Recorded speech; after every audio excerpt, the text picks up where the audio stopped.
नमस्कार प्रेक्षकांनो, सनई चौघडे मालिकेच्या आजच्या एपिसोडमध्ये आपण आता असे पाहतोय की इकडे आता गौतम याने जयला पूर्णपणे समजवलेलं आहे. त्यानंतर जयने आता शर्वरी आणि इतर स्टाफ मेंबर्सनाही मेल टाकलेला आहे आणि ताबडतोब HR कामासाठी तुम्हाला इकडे यावं लागेल असं देखील सांगितलेलं आहे.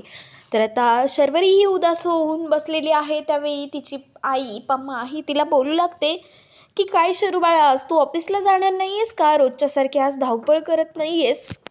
त्याचवेळी बरोबर आता शरूच्या फोनवरती मेल येतो आणि त्यानंतर शरू ही खूप धावपळ करून आता ऑफिसला जाण्यासाठी निघते. तर तिला आता थांबवण्यासाठी सर्वजण उत्साही असतात, मात्र इकडे शर्वरी निघून जाते. दुसरीकडे इकडे सुभाषने आता गौतमला भेटण्यासाठी घरी बोलवलेला आहे आणि गौतम हा सरळ त्याच्या जयदादाच्या रूममध्ये गेलेला आहे आणि त्यानंतर त्याला त्याचा एक फॉर्मल ड्रेस घालण्यासाठी मागत आहे. त्यावेळी जय बोलू लागतो की खरंच गौतम, तुला माझा ड्रेस घालायचा आहे ना? तुला माहिती आहेत ना, माझ्याकडे सगळे फॉर्मलच ड्रेस आहेत. आणि त्यावरती आता इकडे गौतम बोलू लागतो की हो, मला आज एका इंटरव्ह्यूला जायचं आहे आणि त्यासाठी मला फॉर्मलच ड्रेस हवा आहे. आणि त्यावरती आता इकडे जय हा त्याला विचारतो की नक्की कोणत्या कंपनीचा इंटरव्ह्यू आहे आणि तो सांगू लागतो की परब कंपनीचा इंटरव्ह्यू आहे. माझ्या होणाऱ्या सासऱ्यांनी मला बोलवलं आहे म्हटल्यावरती सासरे घेणार तो इंटरव्ह्यू किती टफ जाणार आहे तुला तर माहितीच आहे ना. आणि सगळ्या गोष्टी नीट व्हाव्यात म्हणूनच इकडे मला तुझा एक ड्रेस हवा आहे आणि तोच घेण्यासाठी मी इथे आलेलो आहे. आणि त्यानंतर आता जयला गौतम हा बोलू लागतो की दादा, मी काल सांगितलेल्या गोष्टींवरती तू काही विचार केलायस का? आणि तेवढ्यात आता इकडे गौतम हा बोलत असताना जय हा तिकडून निघून जातो. मला थोडं काम आहे, मी येतो असं बोलून. आणि त्यानंतर इकडे जय हा ऑफिससाठी निघलेला आहे. तर दुसरीकडे शर्वरीसुद्धा ऑफिसला जाण्यासाठी निघलेली आहे आणि इकडे गौतम हा परब कुटुंबाच्या बाहेर येऊन पोहोचलेला आहे. आणि त्यानंतर गौतम आता मी आत येऊ का असं विचारतात. इकडे सुभाष आणि असावरी हे दोघेजणही धावत येतात आणि सुभाष हा गौतमला चहा ठेवण्यासाठी आतमध्ये जातो. तर त्याच्या पाठोपाठ लगेच आता इकडे गौतमही पाठीमागे जातो आणि त्यानंतर आता गौतम हा सुभाषसोबत बोलण्याचा प्रयत्न करतो. मात्र सुभाष हा त्याला विचारू लागतो की काय करतोस तू? गौतम इकडे सांगून टाकतो की मी गिटार खूप छान वाजवतो. मात्र सुभाषचं हे मेन मुद्दा म्हणजे तू काय कमवतोस आणि माझ्या मुलीसोबत लग्न करणार आहेस म्हटल्यावरती तुमच्या संसारासाठी तू काय मदत करू शकशील हे सर्व त्याला विचारायचं आहे. म्हणून तो आता सरळ मुद्द्याचा विषय मांडतो. त्यावरती गौतम सांगून टाकतो की माझी आई आणि दादा त्यांचं ऑफिस आहे आणि ते त्यांचा बिझनेस सांभाळतात आणि मला पॉकेट मनीसुद्धा देतात आणि त्यामुळे माझा सर्व खर्च भागून जातो. मात्र सुभाष इकडे बोलू लागतो की पण तू माझ्या बाईसाठी काय करणार आहेस? देऊ ना करो, पण उद्या तुम्ही दोघे वेगळे राहिलात तर तुम्ही दोघेही रस्त्यावर याल. असं व्हायला नको माझ्या मुलीसोबत. मला मान्य आहे तुमचं एकमेकांवरती प्रेम आहे, मात्र तुम्ही भविष्याचा तरी काही विचार केला आहेत का?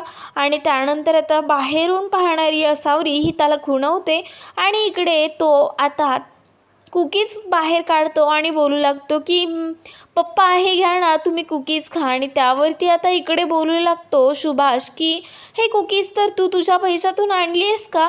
त्यावरती तो सांगून टाकतो की नाही, मला जी पॉकेट मनी मिळाली होती त्यातून मी या कुकीज आणल्या आहेत.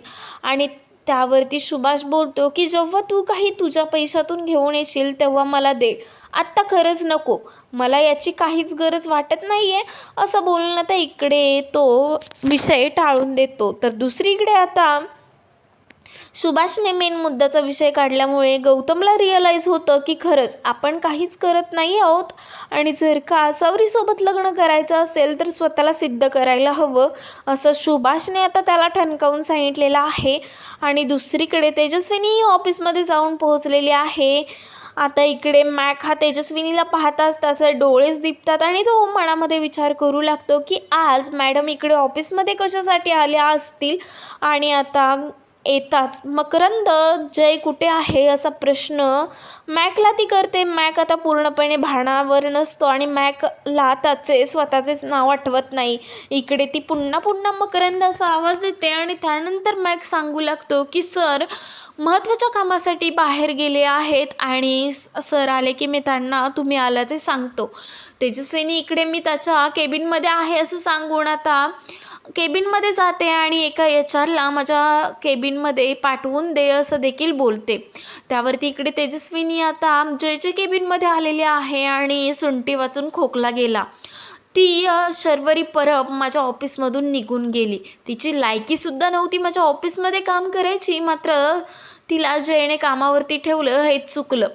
जाऊ देत, सुंटी वाचून खोकला गेला, ती शर्वरी परबचं नाव तरी माझ्या या ऑफिसमधून गेलं असं सर्व ती आता मनालाच बोलत आहे. आणि त्यावेळी आता HR हा तिकडे येतो आणि तेजस्विनीला नमस्कार करतो. त्यानंतर त्या दोघांमध्ये बोलणं होतं आणि शर्वरी आणि त्या स्टाफला पूर्णपणे काढून टाका, त्यांचं जे काही PF होतं ते त्यांना देऊन टाका, असं सर्व त्यांच्यामध्ये विषय होताच इकडे आता HR सुद्धा कामाला लागतो. तर दुसरीकडे जय हा ऑफिसमध्ये येऊन पोचतो आणि शर्वरी आणि सगळा स्टाफ आता ऑफिसच्या खाली येऊन थांबलेला आहे. आणि आता शर्वरीला सगळा स्टाफ तिचा बोलू लागतो की शर्वरी चल ना, तू पहिला पुढे चल. सरांनी आपल्याला इकडे का बोलवलं असेल आणि नक्की काय कारण असेल? त्यांनी तर स्वतःहूनच आपल्याला बाहेर काढलं होतं, मात्र आता काय असं झालंय की ज्यामुळे जय सरांनी आपल्याला पुन्हा बोलवून घेतलंय? खरंच मला तर काहीच समजत नाही आहे नक्की काय झालंय.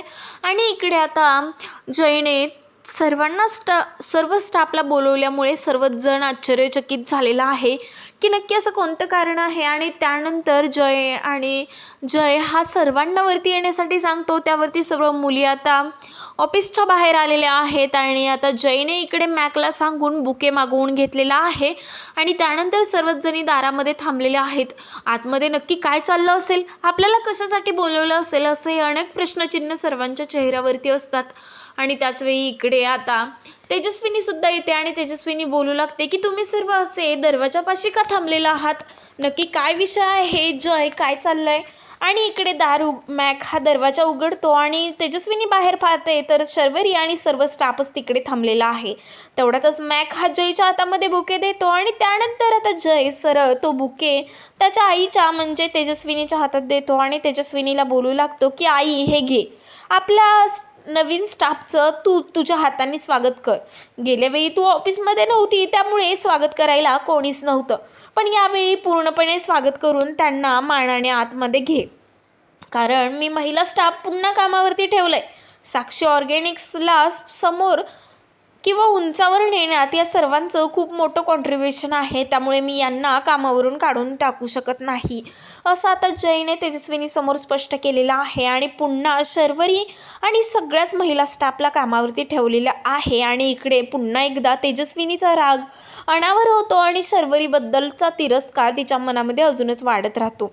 तर दुसरीकडे आपल्याला प्रोमोमध्ये असं पाहायला मिळतं आहे की शर्वरी आणि तिच्या घरातील सर्वच जण आता खानोलकर कुटुंबामध्ये जेवण करण्यासाठी गेलेले आहेत आणि तिकडे जय आणि शर्वरीची भेट झालेली आहे.